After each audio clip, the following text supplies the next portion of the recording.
The envelope arrived at Maxwell Stone's office on a Tuesday morning. No return address, just his name written in careful, deliberate handwriting.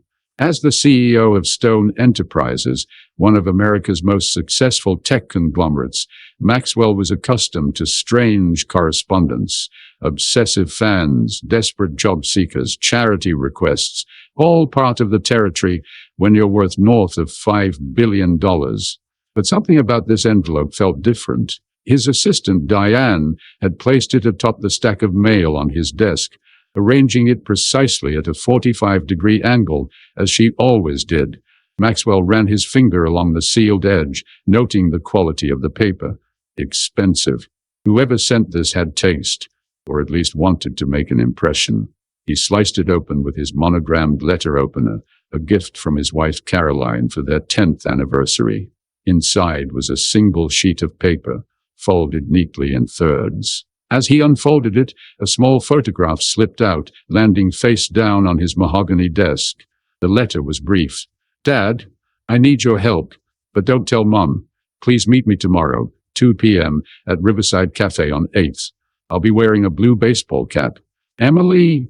Maxwell froze, his breathing suddenly shallow. His hands trembled as he reached for the photograph, turning it over slowly. The image showed a young woman, perhaps 22 or 23, with striking green eyes. His eyes. The problem was simple. Maxwell Stone didn't have a daughter named Emily, or rather he wasn't supposed to have a daughter named Emily. 24 years ago, before he'd met Caroline, before Stone Enterprises had become a household name, before the mansions and private jets and board meetings, there had been Rebecca, and there had been a pregnancy, but Rebecca had told him she'd had an abortion. She'd been certain, and he, young, ambitious, terrified, had been relieved. They'd gone their separate ways. He'd built his empire. She'd disappeared from his life. Now, this letter, this photograph, this impossible request. "My name is Theo Teller, and if this introduction has already sparked your curiosity, leave your like to follow the unfolding of this extraordinary journey. Which city are you watching this from? Let us know in the comments below." Maxwell reached for his phone, then stopped. The letter had been clear. "Don't tell Mom." Caroline, his wife of 20 years, knew nothing of Rebecca, nothing of a pregnancy. Their marriage had weathered its storms, his workaholism, her depression after their son Michael was born. But this revelation could destroy everything. His mind raced. Could this be a scam? Some elaborate blackmail scheme? But those eyes in the photograph, they were unmistakably Stone eyes. The same eyes that looked back at him in the mirror every morning. The same eyes his son Michael had inherited. Maxwell's heart pounded against his ribs as he stared at the letter again. Tomorrow, 2 p.m. A meeting that could unravel everything he'd built, everything he valued. He swiveled his chair to face the floor-to-ceiling windows of his corner office. The New York skyline sprawled before him, a testament to his success, his power. Buildings he owned or had invested in dotted the horizon. Far below, people moved like ants, living lives uncomplicated by sudden daughters appearing out of nowhere. The intercom buzzed, startling him. Diane's voice came through. "Mr. Stone, your 11 o'clock is here. The board is waiting in the conference room."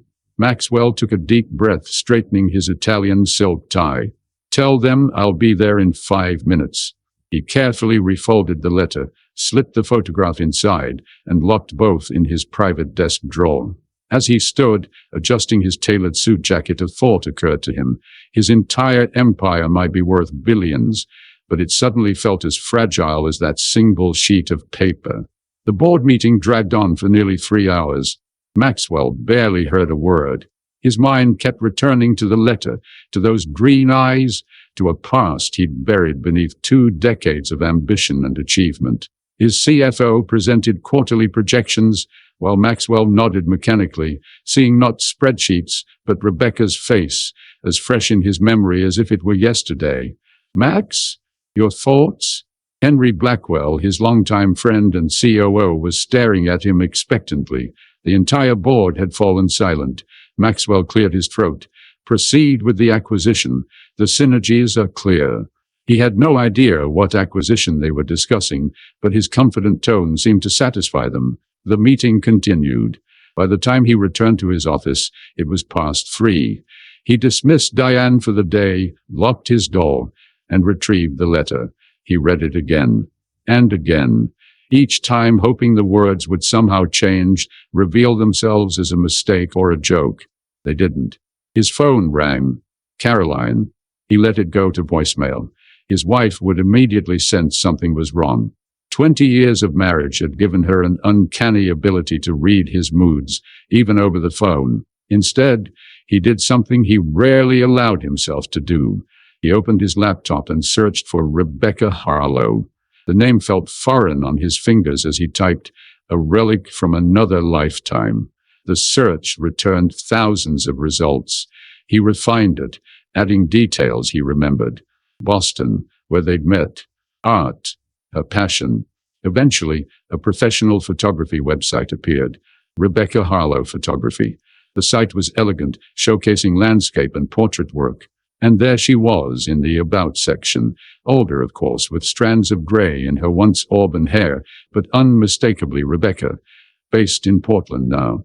Married, judging by the unfamiliar surname and her contact information. No mention of a daughter.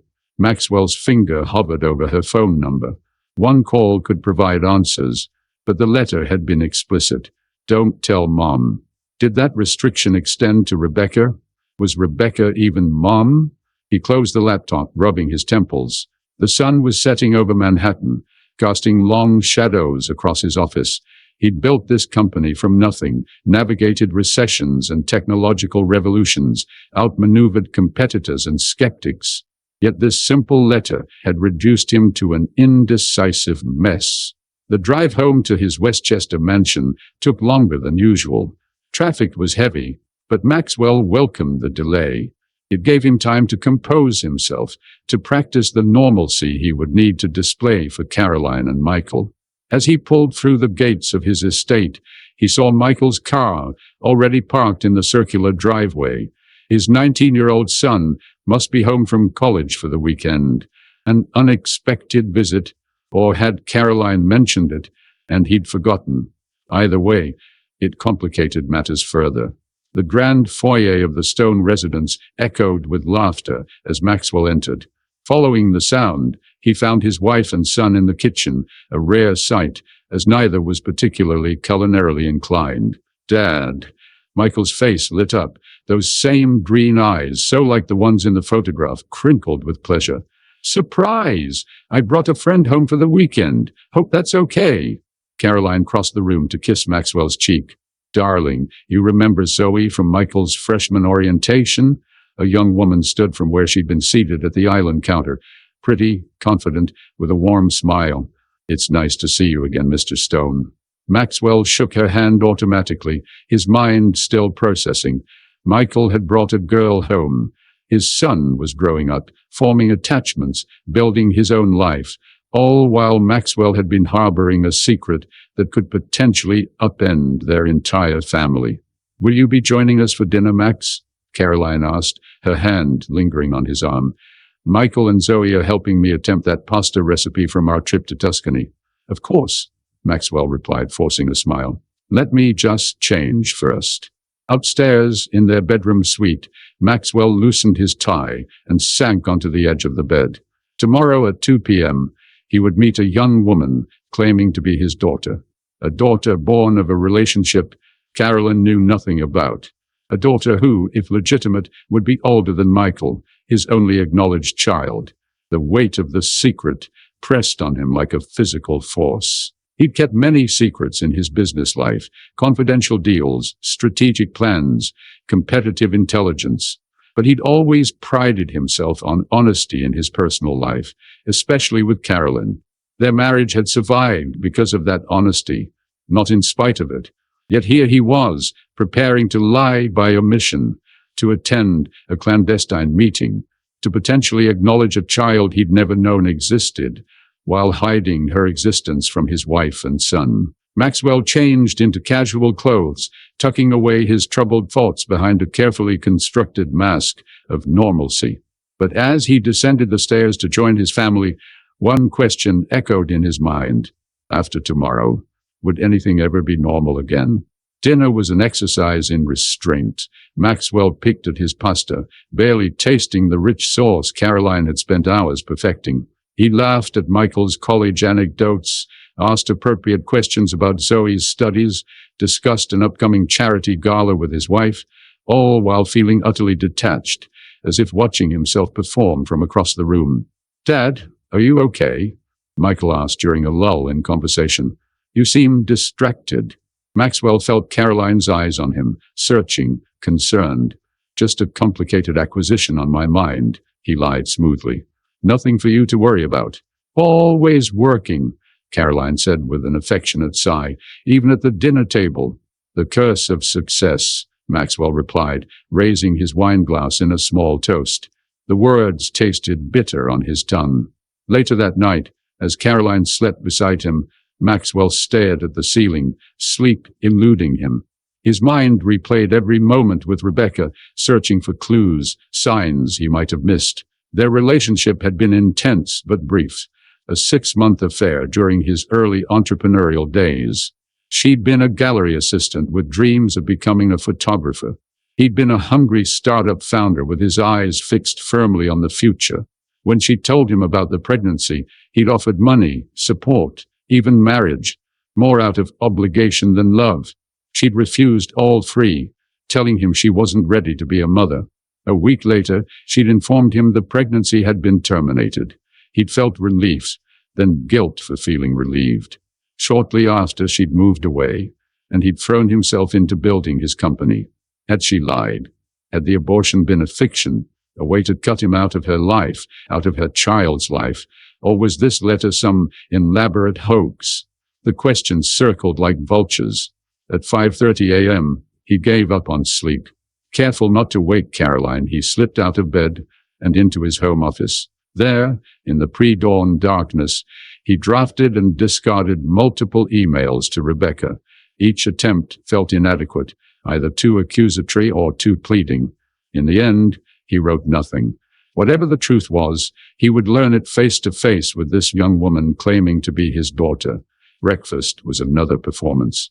Maxwell kissed Caroline goodbye, promised to be home for dinner, and told her he loved her.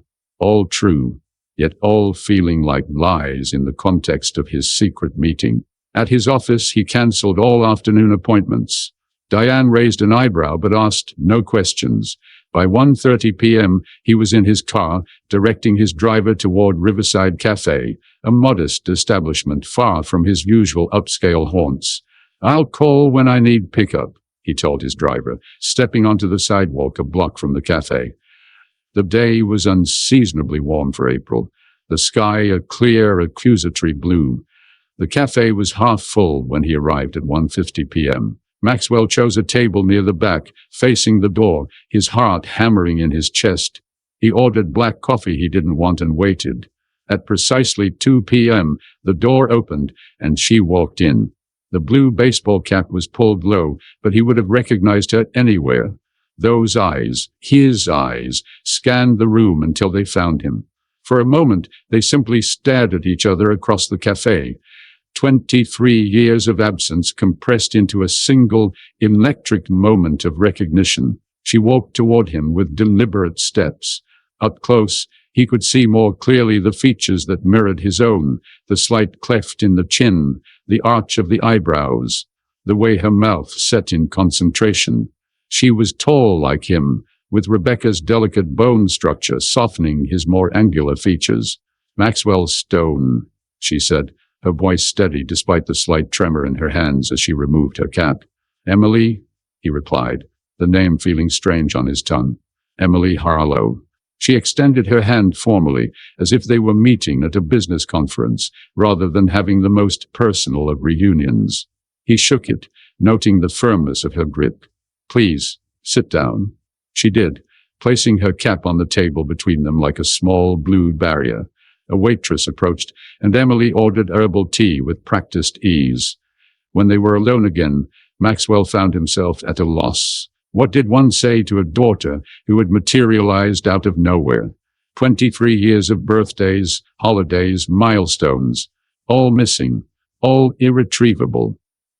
I have questions, he finally said. I'm sure you do. Emily's lips curved in a smile that didn't reach her eyes. So do I. But first, thank you for coming. I wasn't sure you would. Your letter didn't leave me much choice. The words came out harsher than he intended. Neither did your abandonment, she countered, her composure slipping momentarily. Maxwell felt a flash of anger. I didn't abandon you. I didn't know you existed. Your mother told me that she'd terminated the pregnancy. Yes, I know the story. Emily's tea arrived, and she thanked the waitress with a politeness that contrasted sharply with the tension at their table. Mom told me everything when I turned 18. How you offered money to take care of the problem, and how you seemed relieved when she said she would. How you never once contacted her afterward to see how she was doing. Each accusation landed like a physical blow. That's not entirely accurate? Fair? Emily's green eyes, his eyes, flashed. Maybe not. Mom admits she wasn't entirely forthcoming. But here's what I know for sure. You built an empire while I grew up, never knowing my biological father. Maxwell's coffee sat cold and forgotten. Why now? Why after all these years? Emily's expression changed then, vulnerability replacing righteous anger. Because Mom is dying. Cancer. 6 months, maybe less. The world seemed to tilt on its axis. Rebecca, dying. The vivacious, stubborn woman he'd once known, reduced to a terminal diagnosis. I'm sorry, he said inadequately. She doesn't know I'm here, Emily continued.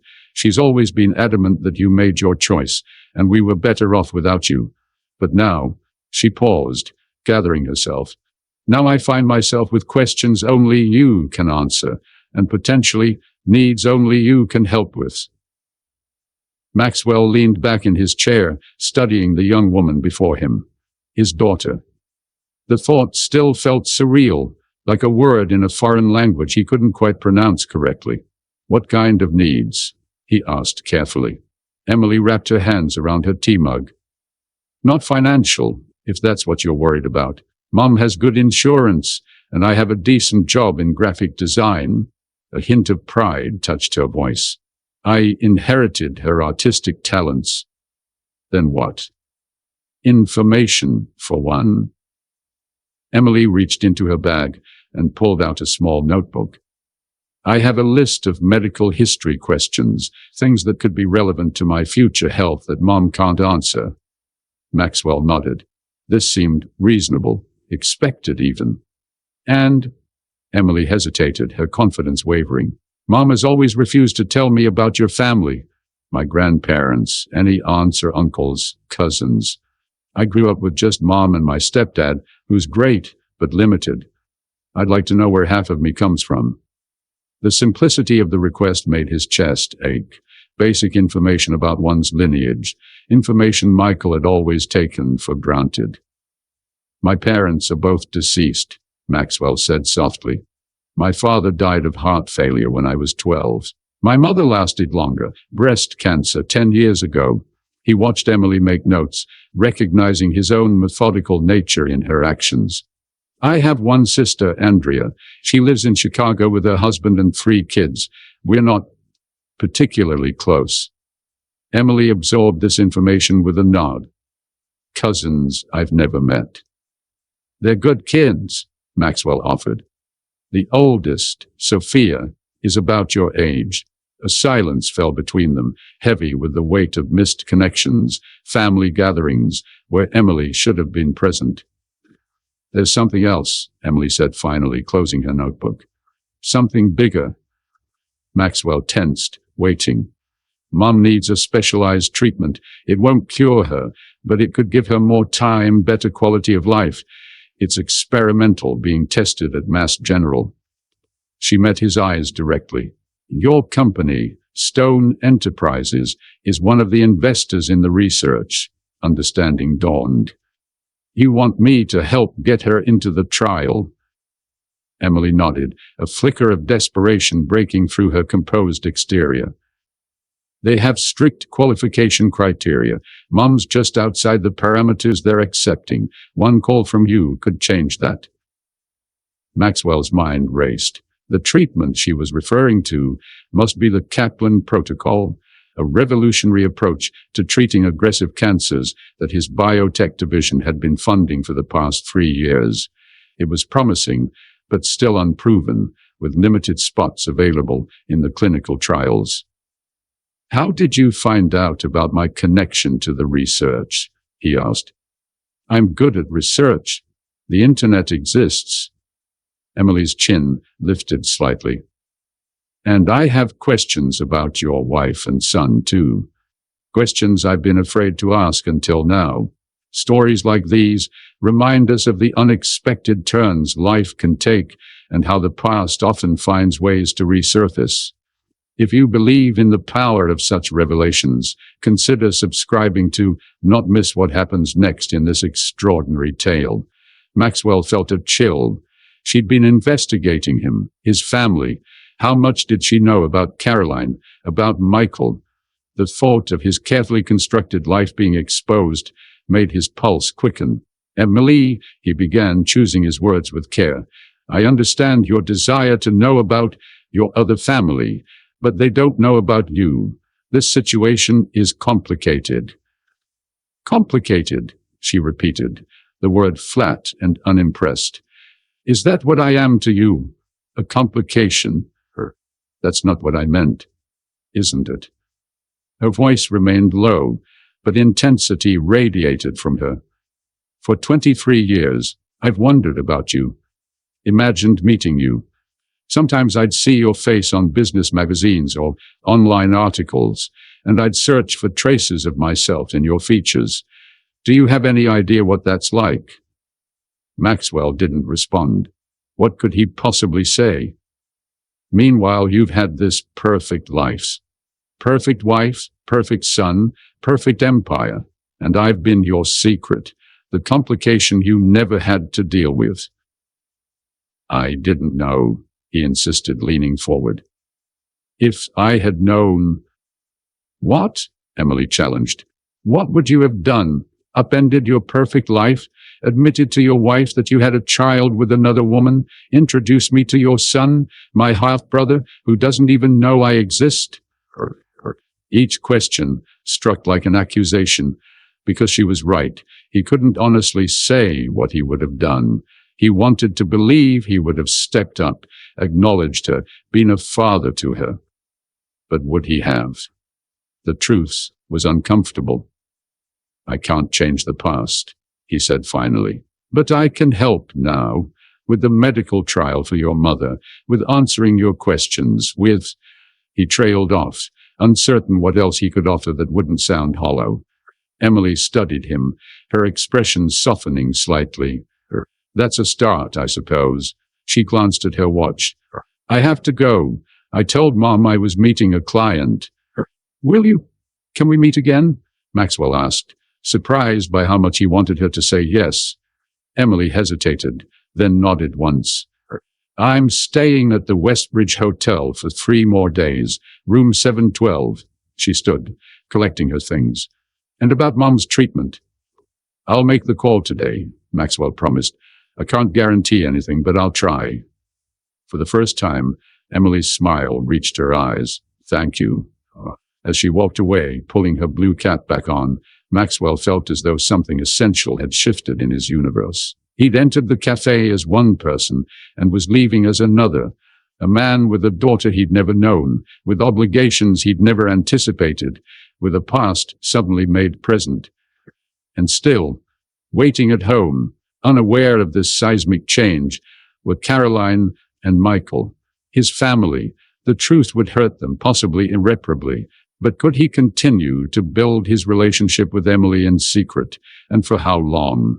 The questions followed him as he left the cafe, stepping into the bright afternoon sunlight of a day that had forever altered the trajectory of his life. Back in his office, Maxwell closed the door and leaned against it, his mind reeling from the encounter. Emily Harlow, his daughter, The reality of her existence was still settling into his consciousness, like a stone dropped into water, creating ripples that disturbed everything they touched. He moved to his desk and picked up the phone. The call to Dr. Kaplan at Mass General was brief but productive. As the primary investor in the research, Maxwell's request carried significant weight. Rebecca would be evaluated for the trial program within the week. Next, he called his private investigator, a discreet professional he occasionally utilized for vetting potential business partners. This wasn't a business matter, but Maxwell needed verification. Not because he doubted Emily's identity, those eyes had told him everything, but he needed to understand the full picture. Rebecca's life over the past 2 decades, Emily's upbringing, the circumstances that had led to this moment. Complete confidentiality on this one, Davis, he emphasized. Not even my assistant knows about this inquiry. Understood, Mr. Stone. I'll have preliminary information for you by tomorrow morning. Maxwell hung up and swiveled his chair to face the windows. The afternoon sun cast golden light across the city skyline, but the view he'd once found inspiring now seemed distant, almost irrelevant compared to the personal earthquake he'd just experienced. His cell phone vibrated. A text from Caroline. Reminder. Michael's girlfriend leaves tomorrow. Thought we might do a special dinner tonight. Love you. Maxwell stared at the message, his thumb hovering over the keyboard. Such a normal request from his normal life. The life that now felt like an elaborate construction built atop a foundation of sand. Sounds perfect, he replied, adding a heart emoji. Home by 7. He set the phone down and buried his face in his hands. How had this happened? One moment he was Maxwell Stone, billionaire CEO with a picture-perfect family. And the next he was a man with a secret daughter, a dying ex-girlfriend, and a moral dilemma that threatened to destroy everything he valued. The rational business part of his brain began to calculate options, risks, contingencies, treating this like any other crisis management scenario. He could maintain secrecy, help Emily and Rebecca from a distance, provide financial support without disrupting his family. Many men in his position would choose that path. But even as he considered it, he knew it wasn't a solution he could live with. Emily deserved more than to be a shadow in his life, a secret transaction. She was his child, his firstborn. The realization hit him with unexpected force. His firstborn, a daughter he had never held as a baby, never taught to ride a bike, never helped with homework, never consoled after a first heartbreak. A lifetime of moments irrevocably lost. Grief washed over him. Grief for all he had missed, for what Emily had been denied, for the father he had never had the chance to be to her. The intercom buzzed, jolting him back to the present. Mr. Stone, the Tokyo conference call is ready. Push it to tomorrow, Diane, he replied, his voice strained.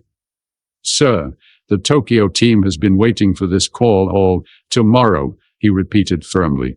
Clear my schedule for the rest of the day. Family emergency. A brief pause. Of course, Mr. Stone. Is everything all right? No, he said quietly, but it will be handled. Maxwell gathered his things and left the office, nodding to his surprised executive team as he passed the conference room. In the elevator, he checked his watch. 4:30 p.m. Plenty of time before dinner with Caroline and Michael. Instead of calling his driver, he walked, letting the city's energy flow around him as he processed the afternoon's revelations. His feet carried him to Central Park, where he found an empty bench facing the lake. Here, surrounded by joggers, tourists, and dog walkers, he felt simultaneously connected to humanity and utterly alone. His phone vibrated again, an email from Davis. Subject line, Preliminary Findings, RH and EH. The investigator worked quickly.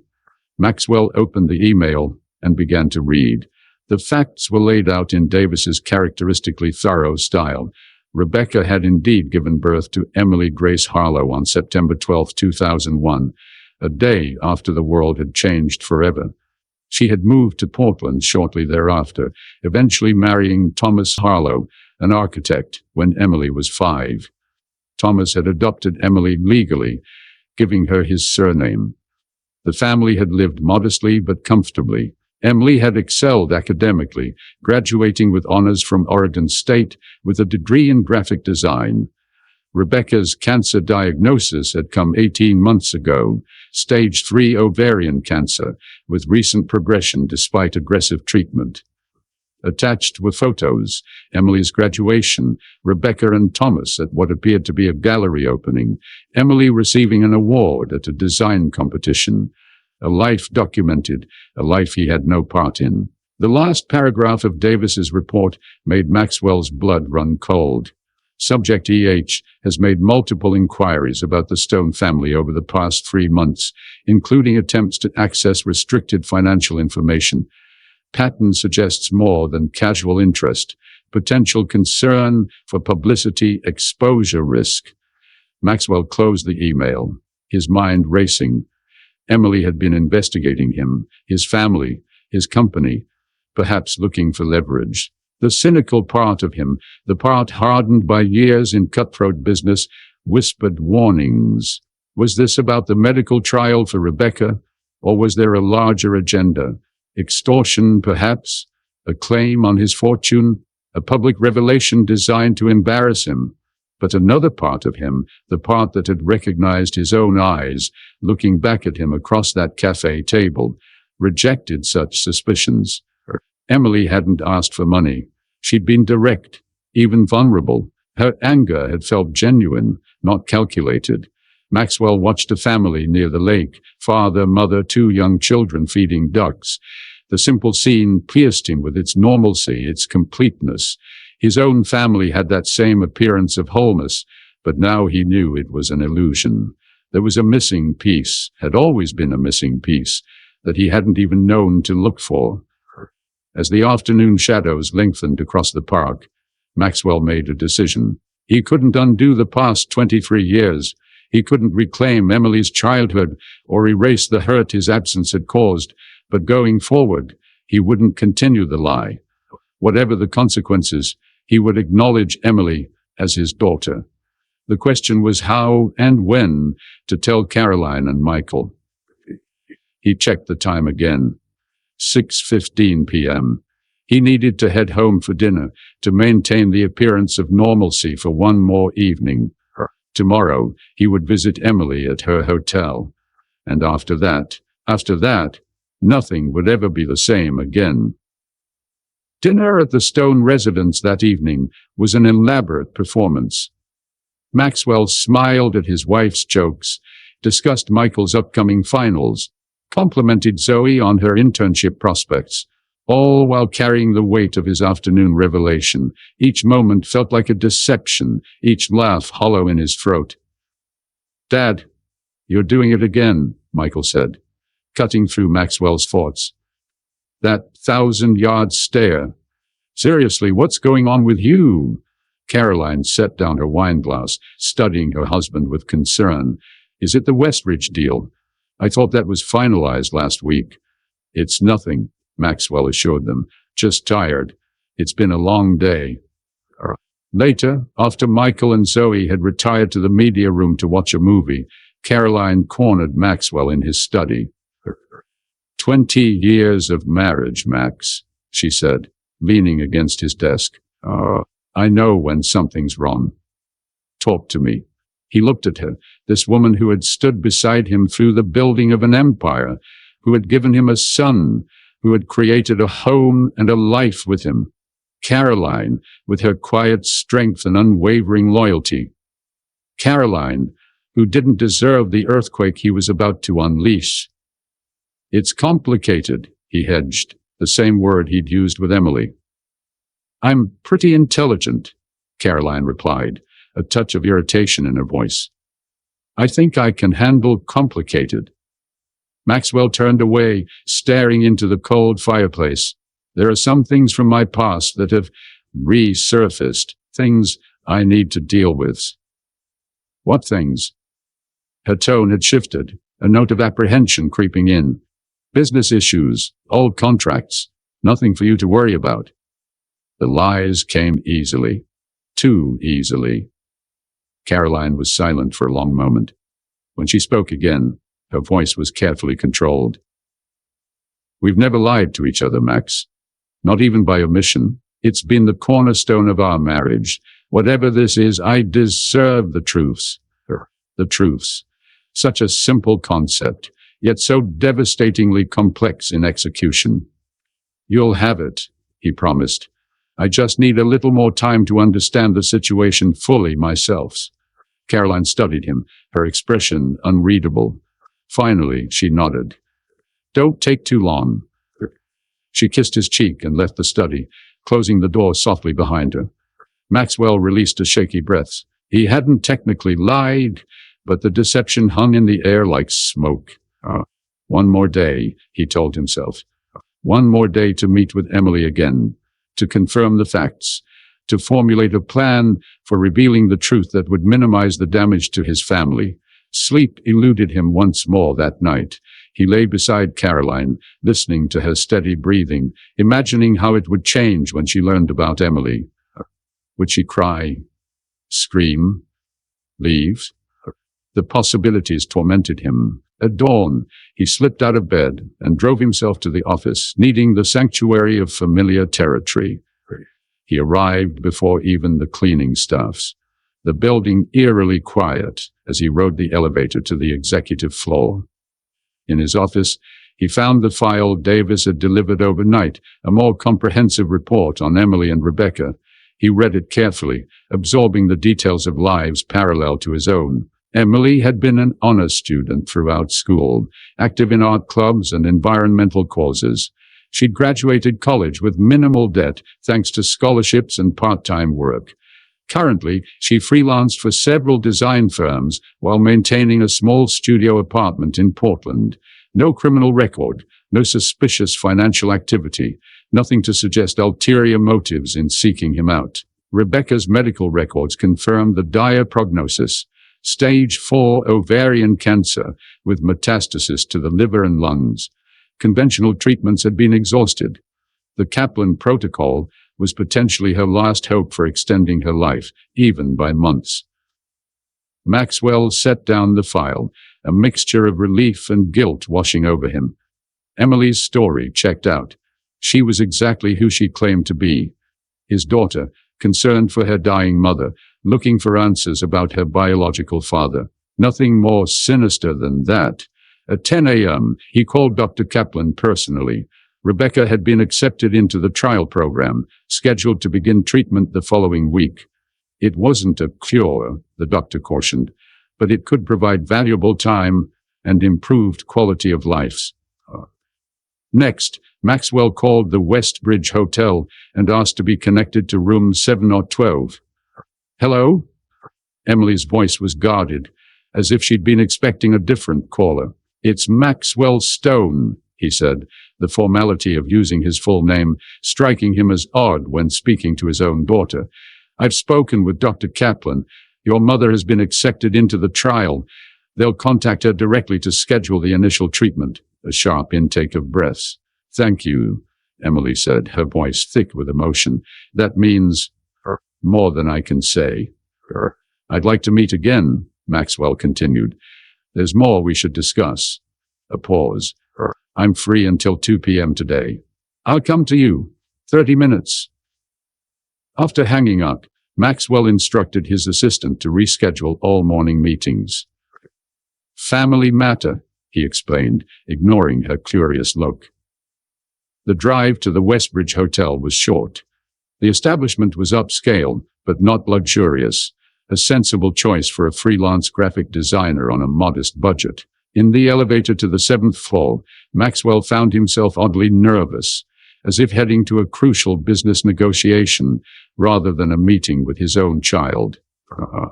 Emily opened the door at his first knock. She was dressed more casually than the day before, in jeans and a simple green blouse that accentuated her eyes. His eyes. Her hair was pulled back, revealing more clearly the resemblance between them. "Come in," she said, stepping aside. The hotel room was neat, with a laptop open on the desk and sketches spread across the bed. "I was working on a project." Maxwell glanced at the drawings, logo designs for what appeared to be an organic food company. "You're talented," he observed. "Mom says I get that from her side," Emily replied with a hint of challenge. "Probably true." He smiled slightly. "My artistic abilities are limited to PowerPoint presentations." The small joke diffused some of the tension. Emily gestured to the room's single armchair while she perched on the edge of the bed. "Your mother has been accepted into the trial," Maxwell began. "Treatment starts next week. Dr. Kaplan is the best in the field." Emily nodded, visibly relieved. "I told her this morning." She was surprised.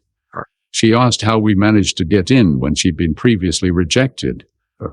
She looked at him questioningly. "I said I had connections. I didn't mention you." "That's probably best for now," Maxwell agreed. "I want to help Emily, not just with the medical trial, but more permanently." Emily's expression turned wary. "Meaning?" "I'd like to acknowledge you as my daughter," he said simply. The words, once spoken aloud, felt right, like a truth that had been waiting to be expressed for 23 years. Surprise flickered across Emily's face, followed by suspicion. "Why? You've lived without me for this long. Why complicate your perfect life now?" "Because it's the right thing to do," Maxwell replied. "Because you deserve to be recognized. Because I've missed 23 years of your life, and I don't want to miss any more." Emily studied him, searching for insincerity. "What about your wife, your son?" "I need to tell them," Maxwell acknowledged. "It won't be easy, but it's necessary. And if they reject me? If they don't want me intruding on their family?" The question hung in the air between them, articulating the fear that had kept Maxwell awake through the night. "Then that's something we'll have to work through," he said finally. "But I won't deny your existence any longer, Emily. Whether they accept it or not, you are my daughter." Emily's composure cracked slightly. A shimmer of tears in her eyes quickly blinked away. "I've imagined this conversation so many times," she admitted. "In most versions, you turned me away or tried to buy my silence. Is that what you expected?" "It's what Mom prepared me for." Emily's shoulders straightened. "She didn't want me to get hurt when you inevitably rejected me." The statement stung, but Maxwell couldn't deny its logic. From Rebecca's perspective, he had been relieved to be free of an unwanted pregnancy. Why would he welcome that child back into his life decades later? "Your mother had good reason to protect you," he said carefully, "but she was wrong about me. Or maybe I've changed. Either way, I'm not rejecting you, Emily. I'm asking for a chance to know you." For the first time since they'd met, Emily's expression softened into something approaching hope. "I'd like that," she said quietly. A knock at the door interrupted the moment. Emily frowned. "I'm not expecting anyone." She crossed to the door and opened it, revealing a tall, sandy-haired young man in his late teens or early 20s. "There you are," he exclaimed. "I've been texting you all morning. Why aren't you answering? Mom's worried sick." Emily's posture stiffened. "Jason, what are you doing here?" "Looking for you," the young man replied, stepping into the room uninvited. "Mom said you disappeared to New York for some mysterious meeting and wouldn't tell her why, so she sent me to—" He stopped abruptly, noticing Maxwell for the first time. Maxwell stood slowly, an inexplicable dread settling in his stomach as he took in the young man's features. There was something familiar about him, something he couldn't quite place. "Jason, this isn't a good time," Emily said urgently. But Jason wasn't listening. He was staring at Maxwell, his expression shifting from confusion to dawning realization. "You're Maxwell Stone," he said. "Wait, are you—" He turned to Emily, his eyes wide.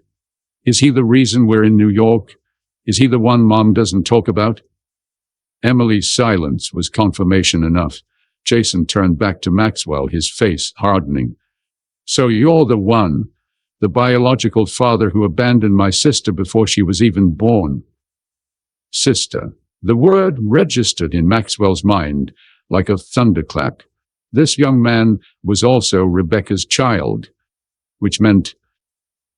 Jason, please, Emily began, but Maxwell interrupted her. How old are you, Jason? He asked, though he already suspected the answer. The young man straightened to his full height, looking Maxwell directly in the eye. 20. 20 years and 4 months to be exact. Born August 15th, 2004. He smiled without warmth. Surprised? You shouldn't be. Mom found out she was pregnant with me just a few months after she moved to Portland, after she left you. Maxwell's world tilted sideways for the second time in as many days. Not one child, but two. Not one secret, but many. And not just a dying ex-girlfriend, but a dying ex-girlfriend who had hidden multiple pregnancies from him. Emily stepped between them, her face pale. This isn't how I wanted you to meet. I was going to tell you about Jason after we'd established something, some kind of relationship. Maxwell sank back into the chair, his mind racing to absorb this newest revelation. Does your mother know you're here, Emily? Does she know you've contacted me? Emily's hesitation was answer enough. Not exactly. Not at all, Jason corrected. She thinks we're both in New York for Emily's design conference. She'd be furious if she knew the truth. Which is what, exactly? Maxwell asked, looking from one to the other. What is the truth here? Emily and Jason exchanged a glance, loaded with unspoken communication, the kind that develops between siblings raised together, sharing secrets and strategies. The truth, Emily said finally, is more complicated than I initially let on. Mom is dying. That part is real. And I did want to meet you, to understand where I come from. But there's more. Much more, Jason added, crossing his arms across his chest. And now that I've found my long-lost sister in a secret meeting with our absentee father, I think it's time for full disclosure. Don't you, The hotel room seemed to shrink, the air growing thick with tension. Maxwell looked between Emily and Jason, his children, both of them apparently, and felt a surge of emotions he couldn't name. Anger at Rebecca for her deception, confusion about Emily's true intentions, and beneath it all, a strange, unexpected sense of connection to these two young adults with his eyes, his chin, his blood. Full disclosure, he repeated, his voice steadier than he felt. Yes, I think that's long overdue. Emily gestured for Jason to sit on the bed while she took the desk chair, creating a triangle between the three of them. The formal arrangement felt appropriate for what was essentially a negotiation, though Maxwell wasn't yet sure what was being bargained for. Mom has stage 4 ovarian cancer, Emily began, her voice clinical as if distancing herself from the emotional weight of the words. The doctors gave her 6 months, maybe less, without this experimental treatment. Even with it, her chances are... She trailed off, composure slipping momentarily. Slim, Jason finished, his hostility tempered by grief. The Kaplan protocol could give her another year if we're lucky. Maxwell nodded. Dr. Kaplan told me as much. I'm truly sorry about Rebecca's condition. Whatever happened between us, I wouldn't wish this on her. Emily exchanged another glance with Jason. The treatment is just part of it, she continued. There's also the matter of what happens after. After? Maxwell asked, though dread was already pooling in his stomach. After Mom dies, Jason said bluntly. She's been our only parent. Our stepdad Thomas died in a car accident 3 years ago. Maxwell absorbed this information, the picture becoming clearer. So you're facing being orphaned, both of you? Emily nodded. I'm 23, legally an adult. But Jason, I'm still in college, Jason interjected. Pre-med at OHSU. Mom's insurance will cover her medical expenses, but her savings are nearly depleted from previous treatments. My tuition for next year isn't secured, and the house we grew up in has a mortgage that won't be paid off for another 15 years. Died. The financial implications clarified immediately in Maxwell's mind. This was familiar territory. Numbers, assets, liabilities. You need financial support. We need a father, Emily corrected, her voice quiet but firm. Jason needs a legal guardian until he turns 21. I need to know I'm not solely responsible for picking up the pieces when Mom is gone. Maxwell leaned back, studying them both. The practical side of his brain calculated the costs. College tuition, mortgage payments, ongoing living expenses, relatively insignificant sums for a man of his wealth. But the emotional cost, the impact on his existing family, that was incalculable. Why didn't Rebecca tell me? He asked, the question directed at both of them, and neither. Why keep you a secret all these years? Jason snorted. From what Mom told us, you made it pretty clear a baby wasn't in your 5-year plan. Why would she think you'd want two? That's not fair, Emily murmured to her brother. We don't know exactly what happened between them. She turned to Maxwell. Mom said she discovered she was pregnant with Jason shortly after moving to Portland. By then, she'd already told you she'd terminated my pregnancy. She was afraid. Alone in a new city with a toddler, pregnant again, no support system. She said she couldn't face telling you the truth after lying to you. So she just never did, Maxwell said, the magnitude of the deception still stunning him. For 20 years. She met Thomas when I was 5, Emily explained. He adopted us both legally, gave us his name, became our dad in every way that counted. We were happy, Maxwell. We were a family. The word stung, though Maxwell knew he had no right to feel injured. He'd built his own family during those same years, never suspecting there was another family out there with his children in it. Until Thomas died, he surmised. Jason nodded, his youthful face drawn with old grief. Drunk driver, Mom had just started her photography studio. Suddenly she was a single parent again, sole provider. She managed, but it was tight. Then the cancer diagnosis came, and you decided to find me, Maxwell finished. I decided, Emily clarified. Jason thought it was a terrible idea. He still does. Because it is, Jason insisted. You don't know this man, He abandoned us once. I didn't know you existed, Maxwell interjected. You made it clear you didn't want Emily to exist, Jason shot back. That's enough for me. A tense silence fell over the room. Maxwell could feel a headache building behind his eyes. 24 hours ago, his biggest concern had been a potentially difficult merger negotiation. Now he was facing a dying ex-girlfriend and 2 adult children he'd never known about, one of whom clearly despised him. What exactly are you asking for? He said finally, needing clarity. Financial support, legal guardianship for Jason. What? Emily hesitated, then reached into her bag and withdrew a folded document. We've thought a lot about this, about what would be fair to ask and what wouldn't be. She handed him the paper. Maxwell unfolded it to find a neatly typed list with bullet points, like a business proposal. His eyebrows rose as he scanned it. 1. Acknowledgement, legal recognition as biological father. 2. Financial support for Jason to complete medical school. 3. Resolution of mortgage on Portland family home. 4. Visitation rights to be negotiated. 5. No public disclosure without mutual agreement. 6. No claim on Stone Enterprises or family inheritance. 7. No disruption of existing Stone family unless mutually agreed upon. Maxwell read the list twice, noted its precision, its careful boundaries. This wasn't an extortion attempt. It was a reasonable request for support, with explicit limitations designed to protect his existing family and business interests. It showed forethought, consideration, and a surprising degree of empathy. "You drafted this?" he asked Emily. She nodded. "I wanted to be clear about what we're asking for and what we're not.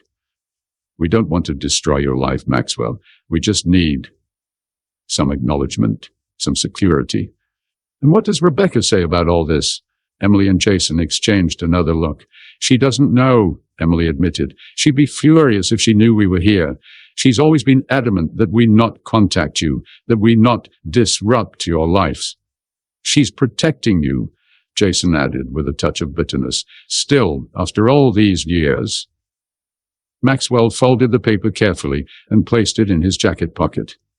The headache was in full force now, a steady pounding that matched his heartbeat. 2 children. 2 lives he'd had no part in shaping, yet for which he now felt inexplicably responsible. And still, waiting at home, unaware of the seismic shift occurring in their family structure, were Caroline and Michael. "I need time," he said finally. "Not to decide whether to help you. That decision is already made.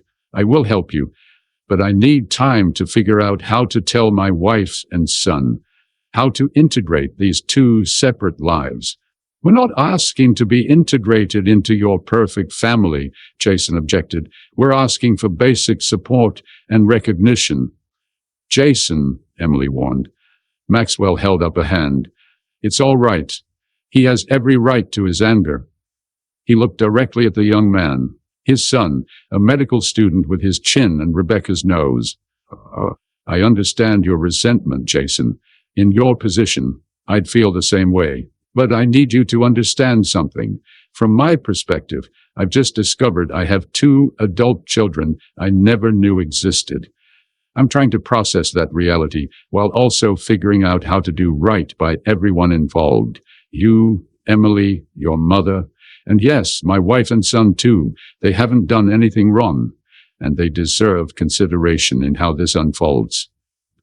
The reasonableness of his response seemed to catch Jason off guard. The young man's hostility faltered, replaced briefly by uncertainty.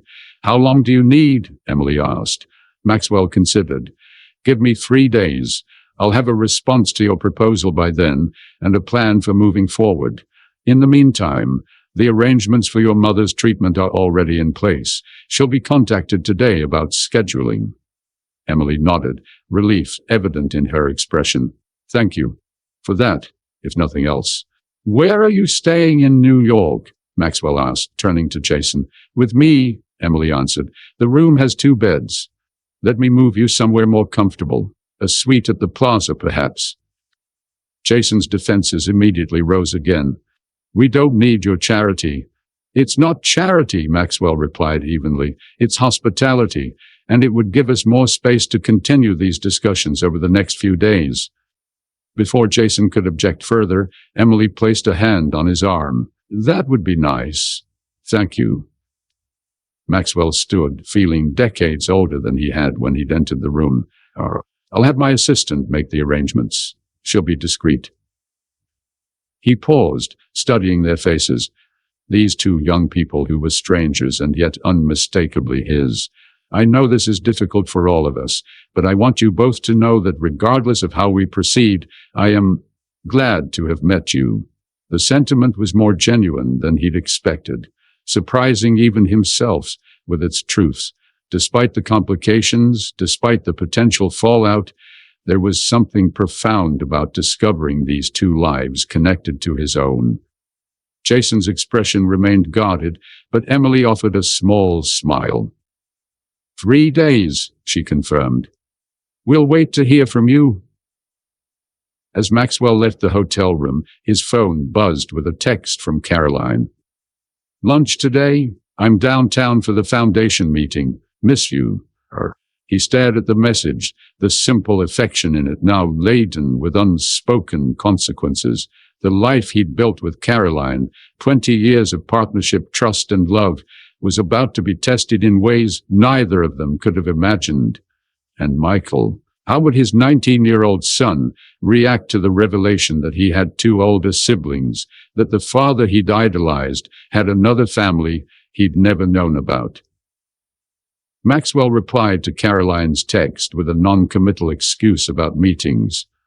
For the first time in their marriage, he deliberately avoided her. It was, he realized with a sense of cold clarity, just the first of many difficult choices he would face in the coming days. As he stepped into the elevator, Maxwell caught his reflection in the mirrored wall. He looked the same, the tailored suit, the silver at his temples, the confident posture of a man accustomed to commanding rooms and making billion-dollar decisions. But inside, everything had changed. The carefully constructed narrative of his life had been revealed as incomplete, built on a foundation of absence and omission. The truth, as Emily had said, was indeed more complicated than initially presented. And in 3 days, Maxwell would need to find a way to reconcile that truth with the life he'd built, or watch both worlds collapse entirely. Maxwell spent the next 48 hours in a state of carefully managed crisis. Outwardly, he maintained his usual routine: board meetings, conference calls, dinner with Caroline, while inwardly, his mind raced through scenarios, implications, and potential outcomes of the revelation he was preparing to make. He arranged for Emily and Jason to be moved to a suite at the plaza, handling the details through his most discreet assistant, with instructions that the matter was personal and confidential. He received confirmation that Rebecca had been officially enrolled in the Kaplan protocol, scheduled to begin treatment the following week, and he consulted, in vague terms, with his personal attorney about the legal ramifications of acknowledging adult children born outside his marriage. Throughout it all, the document Emily had given him burned in his pocket like a live coal. The reasonable, bullet-pointed list of requests represented both a lifeline and a tether, a way forward, but one that would permanently bind him to consequences he was only beginning to understand. On the morning of the third day, the deadline he'd set for his response, Maxwell made his decision. He would tell Caroline first, then Michael. And after that, depending on their reactions, he would present his counterproposal to Emily and Jason. "I need to talk to you," he told Caroline over breakfast. "Tonight. Just the two of us." Caroline studied him across the table, concern evident in her eyes. "This is about whatever's been bothering you these past few days, isn't it?" Maxwell nodded. "It's important, Caroline. Life-changing." "Are you ill?" Fear flashed across her face. "Max, if there's something wrong with your health—" "No, nothing like that," he assured her quickly. "I'm physically fine. It's—" He hesitated. "It's something from my past that's come back. Something I need to face." Caroline reached across the table to take his hand. "We'll face it together then, whatever it is." Her unwavering support made his chest ache. Would she still stand beside him when she learned the truth, or would this be the betrayal that finally broke her faith in him? "I've made reservations at Lucian's for 7, he said. "The private dining room." Caroline's eyebrows rose slightly. Lucian's was where they'd had their first date 22 years ago. The choice was deliberate, a reminder of their beginning as he prepared to test the strength of what they'd built since. The day crawled by with excruciating slowness. Maxwell went through the motions at work, his mind elsewhere. At 6:30, he left his office and had his driver take him to Lucien's. Caroline was already there when he arrived, stunning in a simple black dress, her hair swept up elegantly. She still took his breath away, this woman who had shared his life for 2 decades. "You look beautiful," he said, kissing her cheek. "And you look terrified," she replied with a gentle smile. "Whatever this is, Max, we'll get through it." They were escorted to the private dining room, an intimate space with a single table, soft lighting, and windows overlooking the city lights. Maxwell had arranged for champagne, Caroline's favorite vintage, but now the bottle sat unopened as they settled into their seats. "No small talk," Caroline said, after the waiter had left them alone. "Tell me what's going on." Maxwell took a deep breath. He'd rehearsed this conversation dozens of times in his mind, but now that the moment had arrived, all his prepared phrases seemed inadequate. "Before we met," he began, "I was in a relationship with a woman named Rebecca Harlow. It was brief, but serious." Caroline nodded, waiting. This wasn't news to her. They'd discussed their past relationships early in their marriage, though Maxwell had never gone into great detail about Rebecca. "She became pregnant," he continued. "She told me she wasn't ready to be a mother and that she was going to terminate the pregnancy. I didn't fight her on it. I was focused on building the company, not on becoming a father. She moved away shortly after, and we lost touch completely." Caroline's expression remained neutral, though her eyes had sharpened. "Go on." "3 days ago, I received a letter." Maxwell's voice grew steadier as he moved into the present crisis. "A young woman named Emily contacted me. She's 23 years old. She's Rebecca's daughter. He met Caroline's gaze directly. "She's my daughter, Caroline. Rebecca never terminated the pregnancy. She had the baby and never told me." Caroline's face went still, processing. "You have a daughter," she repeated, her voice carefully controlled. "A grown daughter you never knew about." "Yes." "And you've met her?" "Yes, twice now." "Why did she contact you after all this time?" Caroline's analytical mind was already moving past the initial shock, seeking to understand the situation fully. Maxwell hesitated. "Rebecca is dying. Advanced ovarian cancer. Emily reached out partly to meet me before it was too late, and partly because," he faltered. "Because," Caroline prompted. "Because there's more," Maxwell admitted. "Emily has a younger brother, Jason. He's 20. He watched the calculation happen behind Caroline's eyes. "Yes, he's also mine. Rebecca was pregnant with him when she moved away. She never told me about either of them." Caroline's composure cracked then, a flash of anger crossing her face. "She kept 2 children from you for over 20 years.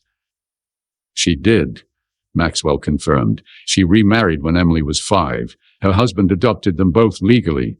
He died 3 years ago." Caroline stood abruptly, moving to the window. Her back to him, she asked, "What do they want from you now?" "Money." "Support," Maxwell corrected gently. "Jason is in medical school. Their stepfather died. Rebecca is terminally ill. They're facing being alone in the world." "And what about us?" Caroline turned to face him, her eyes bright with unshed tears. "What about our family? What about Michael?" Maxwell's heart constricted at the mention of their son. "Michael doesn't know yet. I wanted to tell you first." "How considerate," Caroline said, a rare edge of bitterness in her voice. "And what exactly are you planning to do, Maxwell? Write them checks from a distance, acknowledge them publicly, invite them to Christmas dinner? What?" The questions cut straight to the heart of his dilemma. What was the right path forward? What would integrity demand? What would love permit? "I don't know yet," he admitted, "but I can't turn my back on them, Caroline. They are my children." "And Michael is your child," she countered. "Your son who has known and loved you his entire life, who thinks he knows who his father is." "This doesn't change who I am to Michael," Maxwell insisted, standing to join her by the window. "Doesn't it?" Caroline challenged. "You've just told me there are 2 adult human beings walking around with your DNA, your features, your medical history, 2 people who have a legitimate claim on you as their father. How does that not change everything?" Maxwell reached for her, but she stepped back, maintaining distance. "Caroline, please. I know this is a shock." "A shock?" She laughed, a brittle sound. "Maxwell, we've been married for 20 years. We've built a life together, a family, a home, a legacy, and now you're telling me there's been this shadow family all along? These children who are older than our son? Who exactly are you, Maxwell? Because this isn't the man I thought I married. Her words struck him like physical blows. I'm still the same man, he said quietly. I didn't know about them, Caroline. I swear to you, I had no idea they existed until 3 days ago. Caroline studied him, her expression softening slightly. I believe you, she said finally, but that doesn't change the fact that they exist now, that they're part of our reality, whether we want them to be or not. She moved back to the table and sank into her chair. Tell me everything. I want to know exactly what they've asked for, what you've promised them, and what you're considering. Maxwell returned to his seat, relief washing over him. She was angry, hurt, but she was still here, still listening. There was hope. He told her everything, the initial meeting with Emily, the surprise appearance of Jason, the list of requests they presented. He showed her the document, watching as she read it with the careful attention she'd always given to important matters. They're not asking for a share of your company, she noted, sounding faintly surprised, or for public acknowledgement. No, Maxwell agreed. They're asking for basic support and private recognition. They've been careful to set boundaries that protect us, you, me, and Michael. Caroline refolded the document, her expression thoughtful. These are reasonable requests, considering the circumstances.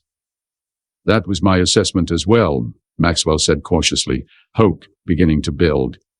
You're not as upset as I expected. Caroline looked at him directly, her gaze sharp and clear. Oh, I'm upset, Maxwell. I'm hurt that this happened. I'm angry that this woman kept your children from you, from us, and I'm terrified about how this will affect Michael. She took a deep breath. But I'm not blind to the reality. These young people are innocent in all this. They didn't ask to be born, or to have their existence concealed from their biological father. And now they're facing the loss of the only parent they've known. I would be a monster to turn my back on them completely. Maxwell reached across the table, taking her hand. This time she didn't pull away. I love you, he said simply. I don't deserve you. No, you don't, she agreed, a ghost of a smile touching her lips. But you've got me anyway. The smile faded. We need to tell Michael soon, before he hears about this from someone else. Maxwell nodded. Tomorrow. We'll tell him together. He squeezed her hand. Thank you, Caroline, for listening, for not walking out. I haven't promised to stay, she cautioned. I'm still processing all of this, and I'll need to meet them, Emily and Jason. I need to see these people who are suddenly part of our family landscape.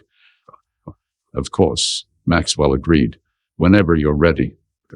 They ordered dinner, though neither had much appetite. The conversation shifted to practical matters.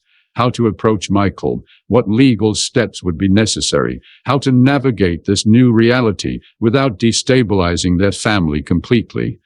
Throughout it all, Maxwell marveled at Caroline's strength, her capacity to absorb a seismic shock and still think rationally about the path forward. As they were finishing their coffee, Caroline fixed him with a serious look. One condition, Maxwell. Non-negotiable. Anything, he promised. No more secrets. Ever. If there's anything else from your past that could affect our family, I need to know it now, because I won't survive another revelation like this one. Maxwell met her gaze steadily. There's nothing else, Caroline. I swear it. She studied him for a long moment, then nodded once. Let's go home. We have a difficult conversation to prepare for. The drive back to their Westchester home was quiet, each lost in their own thoughts. As they passed through the gates of their estate, Caroline spoke again. What do they look like? Emily and Jason? Maxwell smiled faintly. They have my eyes. Emily has Rebecca's build, tall, slender. Jason is more like me physically. He's studying to be a doctor. Michael's age, Caroline murmured. almost exactly Michael's age, but a stranger to us. For now, Maxwell said carefully. Just for now. Caroline didn't respond, but when they parked, she took his hand as they walked into the house, a small gesture that carried immense weight. Whatever came next, they would face it together. The path forward would be difficult, the integration of these separate lives complex and painful, but they had survived the first, hardest revelation. As they entered their home, Maxwell checked his phone. There was a message from Emily. "It's been 3 days. We're at the plaza. Ready when you are." Tomorrow, he would tell his son about his half-siblings, and then he would begin the delicate work of building bridges between worlds that had existed in parallel for over 20 years, separate, unaware, but ultimately connected by the invisible bonds of shared DNA and, perhaps someday, shared understanding. The task seemed impossible. But as he looked at Caroline, who had absorbed the greatest shock of her life and still stood beside him, Maxwell felt a surge of determination. If she could find it in herself to accept this new reality, perhaps there was hope for all of them. "One day at a time," Caroline said, seeming to read his thoughts. "That's how we'll manage this." "One day at a time," Maxwell agreed, and followed her upstairs, toward a future neither of them could have imagined just 3 days before. Telling Michael proved far more difficult than telling Caroline. They caught him after breakfast the next morning, asking him to join them in Maxwell's study, a room rarely used for family discussions, which immediately put the young man on alert. "Are you getting divorced?" he asked bluntly, as soon as the door closed behind them. "No," Caroline assured him quickly. "Nothing like that." "Then what's with the funeral faces?" Michael looked between his parents, wariness evident in his expression. "Is someone sick? Grandma?" Maxwell gestured to the leather couch. "Sit down, Michael. What we need to tell you is complicated." Michael remained standing. "Just say it, Dad. Whatever it is." Maxwell exchanged a glance with Caroline, who nodded encouragingly. "Before I met your mother," he began, "I was in a relationship with a woman named Rebecca Harlow. She became pregnant and then told me she had terminated the pregnancy. We parted ways, and I never heard from her again." He paused, watching his son's face carefully. 3 days ago, I received a letter from a young woman named Emily. She's 23 years old. She's Rebecca's daughter." Michael's brow furrowed, processing the information. Okay. "And this matters because she's also my daughter," Maxwell said quietly. Michael went very still. "Your daughter?" He looked to Caroline. "Did you know about this?" "Not until last night," she replied softly. Michael turned back to Maxwell, his expression hardening. "You cheated on Mom?" "No," Maxwell said firmly. "This happened before I met your mother. Emily was born before your mother, and I even knew each other." A marginal relaxation in Michael's posture. "So you have a daughter you never knew about. That's weird, but okay. Why the drama? Why tell me like this?" Maxwell took a deep breath. "Because Emily isn't alone. She has a younger brother, Jason. He's 20 years old. He's also my biological son." And the implications registered immediately on Michael's face. Unlike Caroline, who had needed to calculate the timeline, Michael instantly understood what this meant. He had a brother almost exactly his age, a brother who had been born while his parents were dating, or possibly even engaged. "While you were with Mum?" Michael's voice had grown cold. "No," Caroline interjected quickly. "Your father and I were already together when Rebecca left. But she never told him she was pregnant again. He didn't know about either child until this week." Michael began pacing the room, his movements jerky with agitation. "Let me get this straight. You had a girlfriend before Mom. She got pregnant. She told you she got an abortion, but she didn't. Then she got pregnant again, never told you, and raised both kids without you knowing anything about it." He stopped, facing Maxwell. And now what? They've shown up asking for money. It's more complicated than that, Maxwell said. Rebecca is dying. Cancer. Emily and Jason reached out partly to meet me before she's gone, and partly because they're facing being alone in the world. He hesitated, then added, They're your half-siblings, Michael. Half-siblings, Michael repeated flatly. Two strangers with half my DNA, who I've never met, never knew existed. And now what? You expect me to welcome them into the family, play happy reunions, share Thanksgiving dinner? We don't expect anything right now, Caroline said gently. We're all trying to figure this out together. There's nothing to figure out, Michael exploded. They're not part of our family. They've never been part of our family. They belong to some other woman's family. Michael, Maxwell began, but his son cut him off. No, don't Michael me. This is insane. You're telling me I have a brother and sister I never knew about, that this whole time we've been this perfect little family unit. There's been these other Stone kids out there.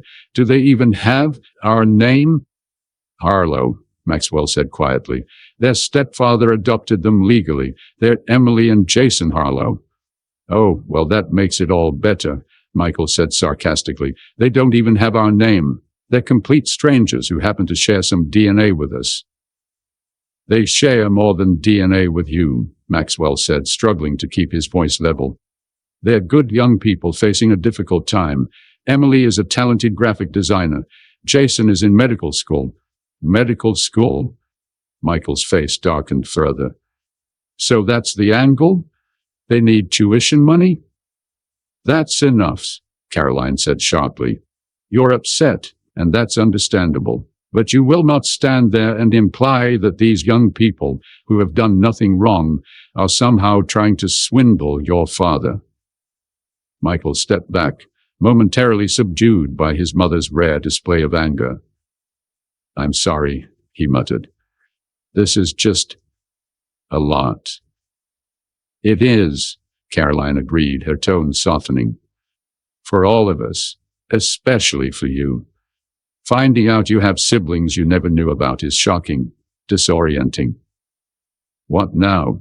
Michael asked, looking between his parents. What happens next? Maxwell moved to the desk and retrieved a copy of Emily's proposal, which he handed to his son. They've asked for some specific things. I'd like you to read it. Michael scanned the document, his expression shifting from anger to surprise, and finally to a reluctant acknowledgement. They're not asking for much, he admitted, considering. No, they're not, Maxwell agreed. They've been careful to respect our family boundaries. But I think we need to go beyond what they're asking for. Both Michael and Caroline looked at him questioningly. They've spent their lives without a father, Maxwell explained. Their stepfather died 3 years ago. Their mother is dying. Soon they'll have no parents at all. I can't simply write checks from a distance. I need to be present for them in whatever capacity they'll allow. And how do we fit into this grand plan? Michael asked, a defensive edge returning to his voice. That's what we're trying to figure out, Caroline replied. Your father and I want to find a way forward that acknowledges Emily and Jason while preserving our family. Michael was quiet for a long moment. Then, do they know about me? Yes, Maxwell said. They know I have a son. And do they want to meet me? Maxwell hesitated. They haven't said specifically, but I imagine they're as curious about you as you might be about them. Michael snorted. I'm not curious. I'm angry.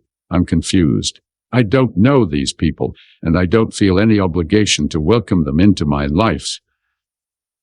No one is asking you to do anything you're not comfortable with, Caroline assured him, moving to place a hand on his shoulder.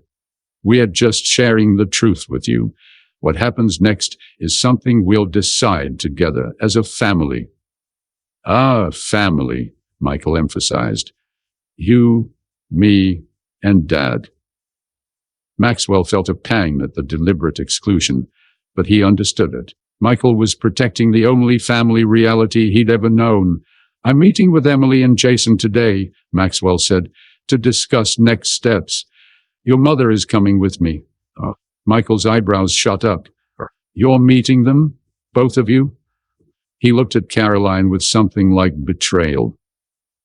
"I need to see them," Caroline said simply, "to understand this situation fully." Michael stepped away from her touch. "Well, count me out. I have finals to study for." He moved toward the door, then paused. "Dad, can I ask you something?" "Anything," Maxwell replied. "If you had known about them, about Emily and Jason, back then, what would you have done?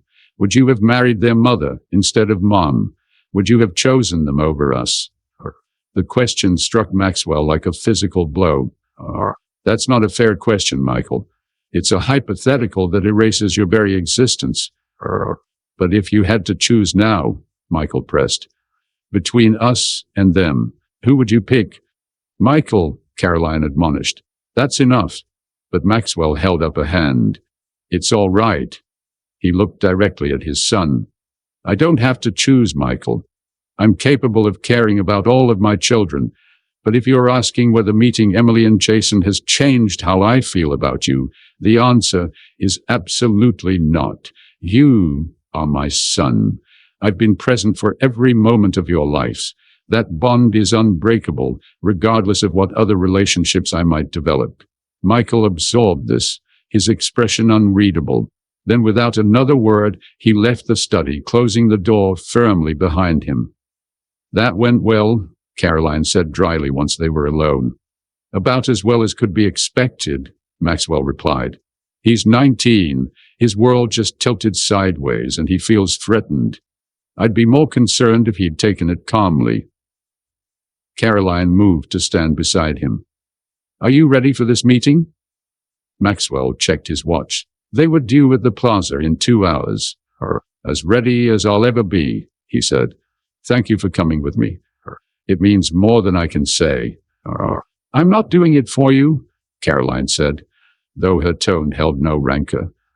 "I'm doing it for them, for Emily and Jason, and for Michael, though he doesn't realize it yet." "For Michael," Caroline nodded. "This situation isn't going away, Maxwell. These young people are part of our reality now. The sooner we establish some kind of functional relationship with them, the less disruptive this will be for everyone, including Michael." Maxwell marveled again at his wife's strength, her clarity of thought even in the midst of emotional turmoil. "Have I told you lately that I love you?" "You have," she replied with a small smile. "But in light of recent revelations, you might want to say it more often." The drive to the plaza was tense, both of them lost in thought. Maxwell had notified Emily that he would be bringing Caroline, receiving a single word in response. "Understood." He had no idea how the meeting would unfold, whether Emily and Jason would welcome Caroline's presence or resent it, whether they would accept his counter-proposals or reject them. The hotel lobby was bustling with guests and tourists when they arrived. Maxwell led Caroline to the elevators, conscious of the curious glances they attracted. He was recognizable enough in financial circles to warrant the occasional double-take. For once, he found himself wishing for anonymity. "What floor?" Caroline asked as they stepped into an empty elevator.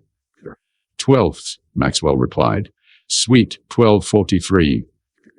Caroline smoothed her skirt, a nervous gesture he rarely saw from her. "What are they like, Maxwell? Beyond the physical descriptions. What are they like as people?" Maxwell considered, wanting to be fair in his assessment. "Emily is measured, thoughtful. She thinks before she speaks. She has artistic talent. She's protective of Jason." He paused. "Jason is angry, justifiably so from his perspective. He's studying medicine. He's intelligent, direct." "He sounds like Michael," Caroline observed. "The resemblance is striking," Maxwell admitted. "Not just physically, in temperament as well. Well, the elevator doors opened, and they stepped into the hallway. As they approached Suite 1243, Maxwell felt an absurd urge to turn back, to retreat to the safe, known world they'd inhabited just 4 days ago. Instead, he knocked. Emily opened the door, her eyes widening slightly at the sight of Carolyn. "Mr. Stone," she said formally, "please come in." She stepped back, allowing them to enter the spacious suite. Jason was standing by the window, his posture rigid with tension. He nodded curtly to Maxwell, then fixed his gaze on Caroline with undisguised curiosity. "Emily, Jason," Maxwell said, "this is my wife, Caroline Stone." "Mrs. Stone," Emily said, extending her hand. "Thank you for coming. This can't be easy for you." Caroline took her hand, studying the young woman's face. "No, it isn't," she agreed candidly, "but it's necessary." Jason remained by the window, making no move to approach. "I didn't expect you to bring your wives," he said to Maxwell, an accusatory note in his voice. "Caroline is my partner in all things," Maxwell replied evenly, "including this." "Including your long-lost children?" Jason challenged. "Yes," Caroline answered before Maxwell could respond, "including that. I prefer to face reality directly, Mr. Harlow, however uncomfortable it might be." Jason seemed taken aback by her directness. After a moment, he moved forward, extending his hand.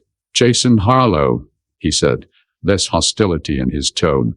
"I appreciate your willingness to be here, Mrs. Stone." An awkward silence fell over the room. Maxwell gestured to the sitting area. "Shall we?" They arranged themselves like negotiating parties, Emily and Jason on one couch, Maxwell and Carolyn on the other, the coffee table between them, a kind of neutral territory. Maxwell placed a folder on the table. "I've reviewed your proposal," he began. "It's reasonable, thoughtful, and fair. I'm prepared to agree to all of it." He opened the folder. "However, I'd like to suggest some additions." Emily leaned forward. "What kind of additions?" "First, regarding Jason's education," Maxwell said. "Full financial support through medical school, including living expenses, not just tuition." Jason's eyebrows rose slightly. "Second, the mortgage on your family home will be paid in full, and the deed transferred to both of your names jointly." Emily and Jason exchanged a glance. "Third, I'd like to establish trust funds for each of you," Maxwell continued. "Not exorbitant, but significant enough to provide security and opportunity." "We didn't ask for trusts," Jason said, wariness creeping back into his voice. "No, you didn't," Maxwell acknowledged. "You've been remarkably restrained in your requests, but I want to do more than the minimum, Jason. Not out of guilt, but out of responsibility." "And what do you want in return?" Jason asked bluntly. "A relationship," Maxwell replied simply, "whatever form that might take. I've missed 23 years of Emily's life, 20 years of yours. I can't get that time back, but I'd like the chance to know you both now." Emily's composed facade cracked slightly. "What about your son, your real family?" It was Caroline who answered.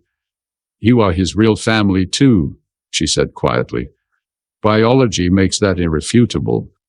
Our son Michael is struggling with this news right now.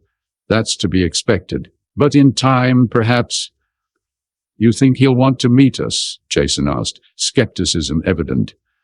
"I don't know," Caroline admitted, "but I hope so. Eventually."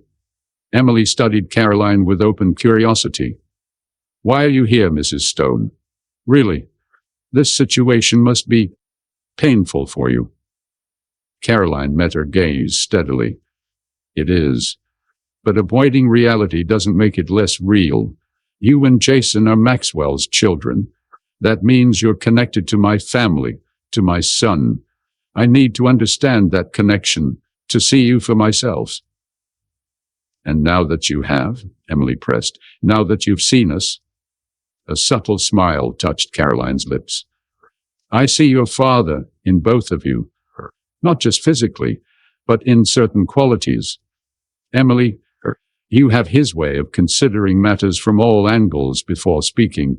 Jason, you have his directness, his unwillingness to dance around difficult truths. The observation seemed to catch both Emily and Jason off guard. We should discuss practicalities, Maxwell said, sensing an opportunity in the moment of connection. Rebecca's treatment begins next week in Boston. I'd like to be there, if she'll allow it. She doesn't know we've contacted you, Emily reminded him. We need to tell her first. Do you want me to be present for that conversation? Maxwell asked. Emily and Jason exchanged another look, that silent communication of siblings who had navigated difficult waters together. No, Jason said finally. That would be too much shock at once. We'll tell her ourselves. Prepare her for the idea of seeing you again. Fair enough, Maxwell agreed. There's something else we should discuss. He hesitated, sensing the delicacy of the topic. In the event that the treatment is not successful. When Mom dies, Jason interrupted bluntly. You can say it. Maxwell nodded. When that happens, I want you both to know that you won't be alone. Legally, financially, or emotionally. Whatever you need, whatever support you require, I'll be there. For the first time, Jason's hard exterior seemed to soften slightly. Why? He asked, genuine confusion in his voice. Why would you do that for us? You don't even know us. Because you're my children, Maxwell said simply. Biology isn't the only reason, but it's reason enough to start with. Jason looked away, blinking rapidly. Emily reached out and took her brother's hand, then looked back at Maxwell and Caroline. We accept your additions to our agreement, with one condition of our own. What's that? Maxwell asked. Honesty, Emily said. Complete honesty from all sides. No more secrets, no more omissions. If we're going to build any kind of relationship, it has to be based on truth. Caroline nodded. I think we can all agree to that. Then we have an agreement, Maxwell said, offering the folder to Emily. The legal documents will be ready within the week, but my word stands in the meantime. As Emily took the folder, her fingers brushed Maxwell's, the first physical contact between them since their initial handshake. It was brief, insignificant in the grand scheme, but Maxwell felt it like an electric current, a tangible connection to the daughter he had never known. What happens now? Jason asked, a hint of his usual wariness returning. Now, Caroline said, we take it one day at a time. As a wise person recently reminded me, that's how we manage the impossible. A ghost of a smile touched Jason's lips. Your wise person sounds like our mom. I look forward to meeting her, Caroline said, surprising everyone, including herself. As the meeting concluded and they prepared to leave, Maxwell felt a strange sense of completion, as if pieces of a puzzle he hadn't known was incomplete were finally sliding into place. There would be challenges ahead, certainly. Michael's resistance, Rebecca's reaction, the inevitable complications of merging these separate lives. But standing in that hotel suite looking at Emily and Jason, his children, with Caroline beside him, Maxwell knew with certainty that they had taken the first step towards something that had seemed impossible just days ago. Thank you for coming, Emily said as she walked them to the door. Both of you. It means a lot. We'll be in touch about Rebecca's treatment, Maxwell assured her. As they waited for the elevator, Caroline leaned against him slightly. They're good people, she said softly, despite everything. Yes, Maxwell agreed. They are. Our son has siblings, Caroline mused, as if still processing the reality. Siblings who might actually be good for him if he ever gets past his anger long enough to meet them. The elevator arrived, and they stepped inside. As the doors closed, Maxwell looked at his wife, this remarkable woman who had faced an unimaginable shock with grace and courage. One day at a time, he reminded her. One day at a time, she agreed, and took his hand as they descended to the lobby, ready to face whatever came next. 6 months later, Maxwell stood at the window of his Manhattan office, watching the autumn leaves spiral down to the plaza below. The city was transitioning to winter, trees shedding their brilliant colors, people hurrying through the cooling air in warmer coats. A season of change, much like his life had been since that letter had arrived on his desk half a year ago. The Kaplan protocol had given Rebecca more time, but not a miracle. The experimental treatment had reduced her pain, granted her a clarity and energy that conventional therapies had stripped away. But the cancer remained, advancing more slowly, but still advancing. According to her doctors, she had perhaps another month, 2 at most. Their reunion had been awkward at first. Rebecca, once she'd recovered from the shock of learning Emily and Jason had contacted Maxwell, had agreed to see him. Their first meeting in over 20 years had been tense, filled with unspoken recriminations and regrets, but ultimately healing. She had apologized for keeping the children from him, a decision she maintained had felt right at the time, but which she now recognized as wrong. He had apologized for his relief at her supposed abortion, for never checking on her afterward, for the callousness of his youth. Over the subsequent months, as Rebecca underwent treatment in Boston, Maxwell had visited regularly, sometimes alone, sometimes with Caroline, occasionally even with Emily and Jason. They had talked for hours about the past, about the children, about the lives they'd built in the decades apart. Through it all, Rebecca had maintained her fierce independence, her artist's eye for beauty, her stubborn refusal to be pitied. "I had a good life, Max," she'd told him during their last visit. "A life I chose. I don't regret it even now." The intercom on his desk buzzed, pulling him back to the present. "Mr. Stone, your son is here." "Send him in," Maxwell replied, turning from the window. The door opened, and Michael entered, looking more mature than his 19 years in a sweater and slacks, rather than his usual college attire. His relationship with his father had been strained since the revelation about Emily and Jason, but they were slowly rebuilding. The anger had gradually given way to a cautious curiosity, the betrayal to a tentative understanding. "Dad," Michael acknowledged with a nod. "Sorry I'm late. Traffic from New Haven was brutal." "No problem," Maxwell assured him. "Thanks for coming down from Yale. I know you're busy with midterms." Michael shrugged. "You said it was important, family meeting and all that." "It is," Maxwell confirmed. "The others will be here soon." As if on cue, the intercom buzzed again. "Mrs. Stone, Miss Harlow, and Mr. Harlow have arrived." "Send them in," Maxwell said, watching Michael's expression carefully. Caroline entered first, elegant as always, followed by Emily and Jason. The siblings had visited New York regularly over the past months, staying at the plaza initially, but more recently at Maxwell and Caroline's Westchester home. This would be only the 3rd time all 5 of them had been in the same room. "Michael," Emily greeted with a small smile. "How's Yale?" "Challenging," he replied, his tone polite if not warm. "How's Portland?" "Rainy," she said. "As usual." An awkward silence fell over the room.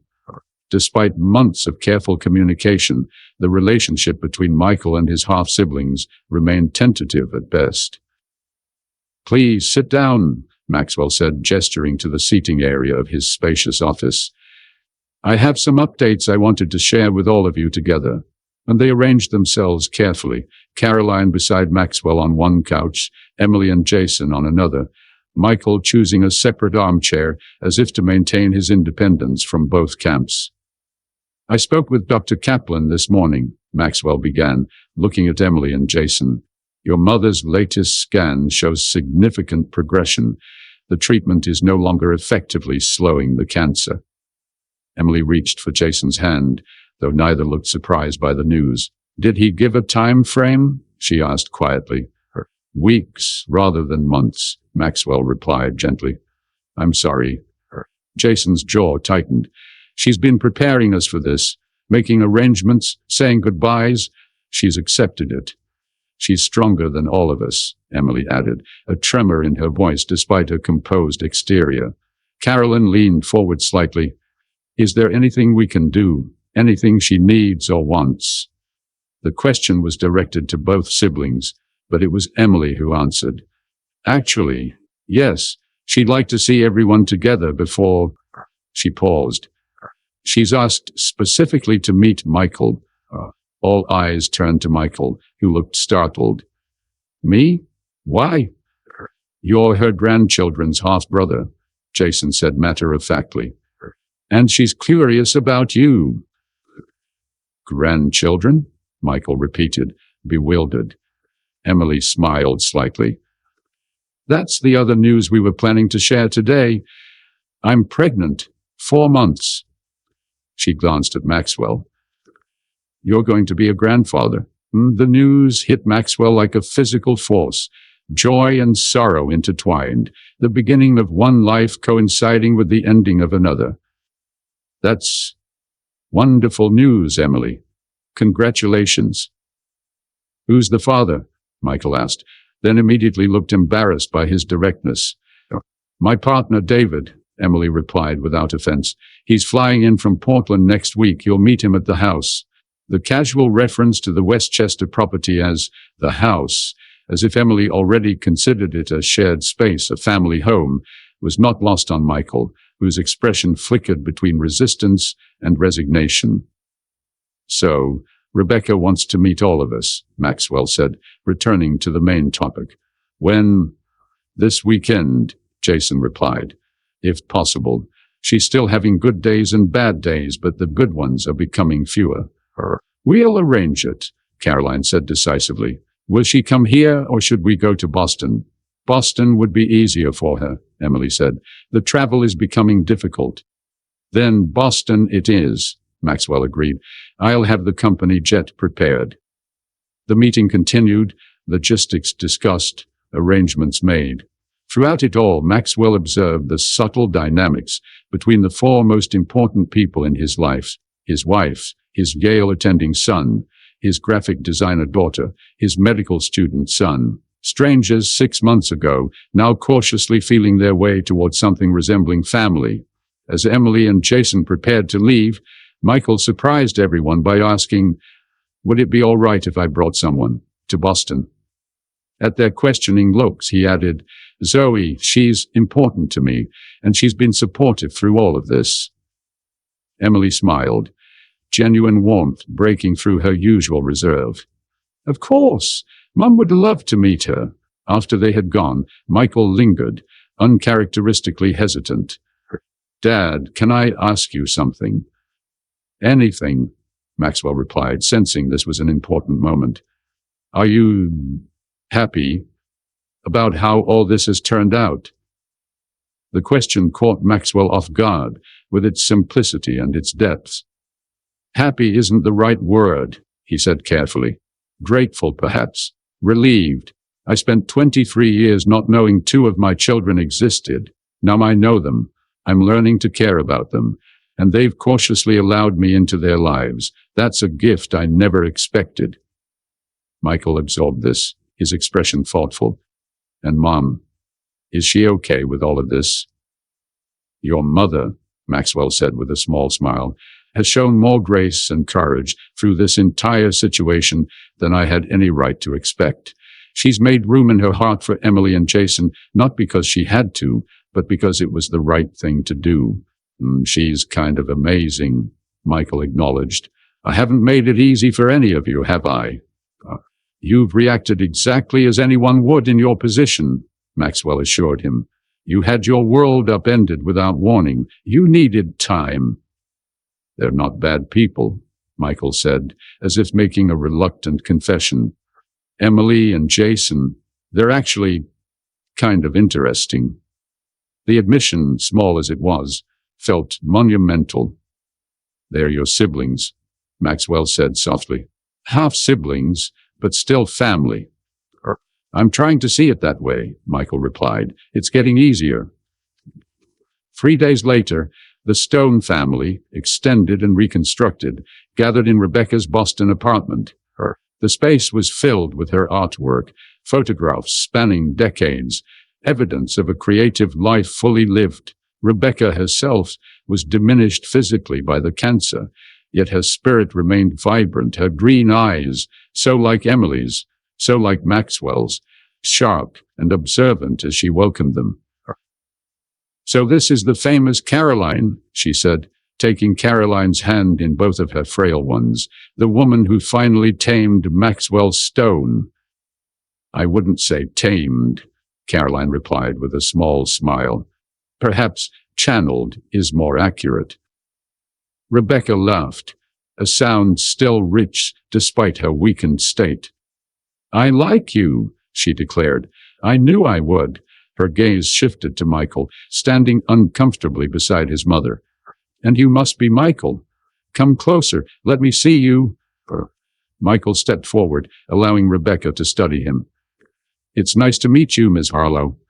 "Rebecca, please," she insisted. "We're practically family after all." Her eyes twinkled with mischief. "In the most unconventional sense." The tension in the room dissipated slightly under her irreverent approach. She greeted Zoe warmly, complimented Emily's partner David, and generally created an atmosphere of acceptance that made the bizarre family gathering feel almost normal. As the afternoon progressed, Maxwell found himself seated beside Rebecca, while the others engaged in separate conversations across the room. "We made quite a mess of things, didn't we, Max?" she said quietly. "We did," he agreed. "Though you more than me." She smiled at his honesty. "Fair enough. I kept your children from you. That was wrong, however justified it felt at the time." "Why did it feel justified?" he asked, a question that had haunted him for months. Rebecca considered, choosing her words with care. "You were so relieved, Max. When I told you I'd terminated the pregnancy with Emily, you tried to hide it, but I could see it. You were free to pursue your ambitions, unencumbered."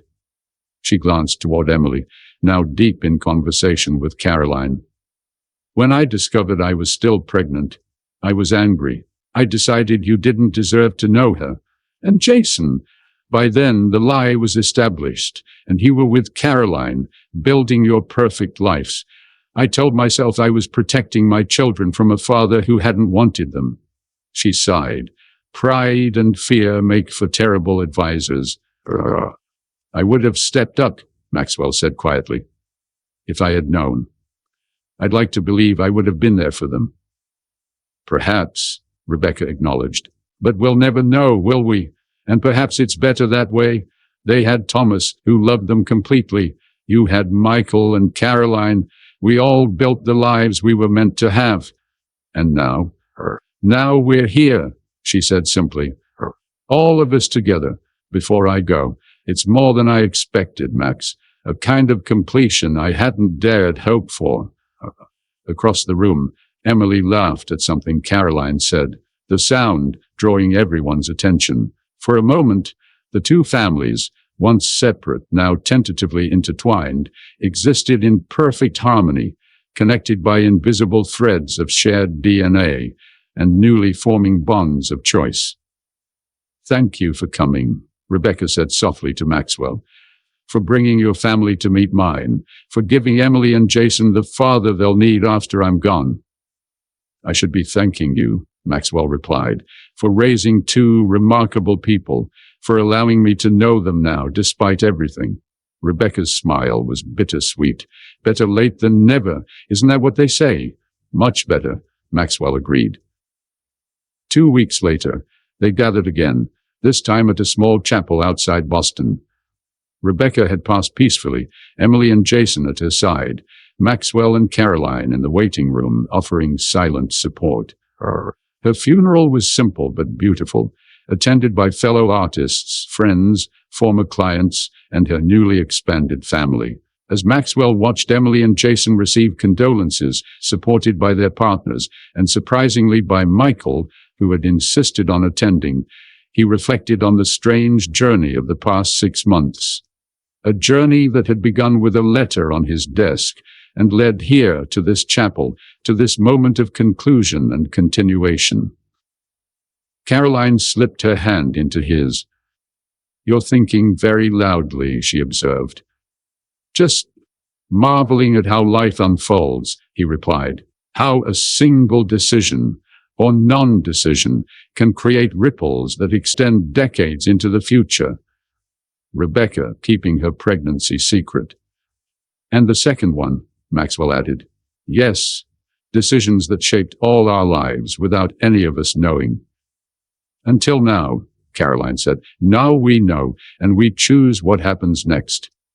After the service, the expanded Stone family, for that was what they had become, despite different surnames and complicated histories, gathered at Rebecca's favorite restaurant. Emily and Jason shared stories of their mother.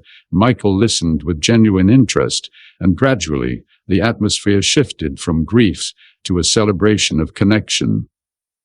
"A toast," Maxwell said, raising his glass, "to Rebecca, whose life and choices brought us all together, however circuitously. To Mom," Emily and Jason said in unison. "To Rebecca," Caroline and Michael echoed. As they clinked glasses, Maxwell looked around the table, at his wife of 20 years, at the son they'd raised together, at the daughter and son he'd only just discovered, at the partners who loved them, at the future grandchild growing in Emily's womb. A family fractured and reforged, incomplete for decades, but now, finally, whole. Later that evening, as they prepared to go their separate ways, Emily and David back to Portland, Jason to his medical school dormitory, Maxwell, Caroline, Michael, and Zoe to the waiting jet that would return them to New York.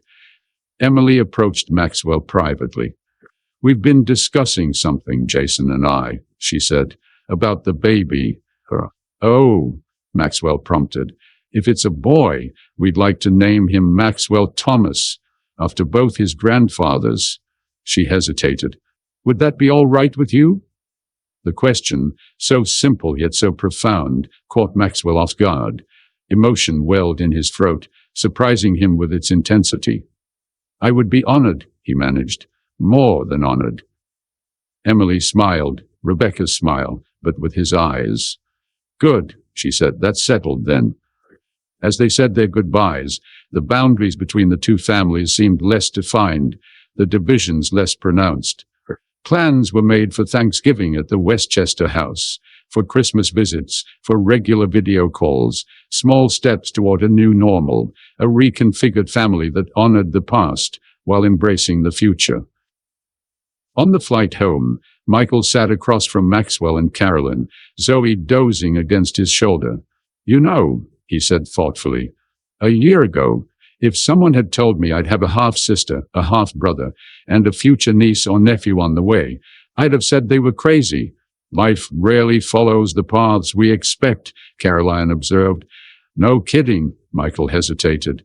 "But I'm starting to think that might not be such a bad thing." Maxwell smiled at his son, the child he'd raised, who was now making room in his heart for siblings he'd never expected. "No," he agreed, "not a bad thing at all." As the jet soared above the clouds, carrying them back to New York, Maxwell thought about the strange, unpredictable journey of the past 6 months. A journey that had begun with a letter on his desk, "Dad, I need your help, but don't tell Mom," and had led to a complete reconstruction of his understanding of family, of fatherhood, of himself. He had received that letter as a successful billionaire, with a perfect family and a carefully controlled life. He would land as a different man entirely, a man with a more complex family, with adult children he was just beginning to know, with a grandchild on the way, with a deeper appreciation for the messy, unpredictable nature of love and connection. The letter had changed everything. And despite the pain, despite the upheaval, despite the grief, Maxwell found himself profoundly grateful that it had arrived on his desk that Tuesday morning, forcing him to confront the past he'd never known and embrace a future he'd never imagined. My name is Theo Teller, and I want to thank you for joining me on this emotional journey. If this story touched your heart, please leave a like and consider subscribing to our channel for more powerful stories of family, redemption, and unexpected connections. Share your thoughts in the comments below and let us know what other stories you'd like to hear in the future. Don't forget to click that subscribe button to ensure you never miss our next compelling tale. Until next time, remember that family, in all its complicated, messy, beautiful forms, is one of life's greatest gifts.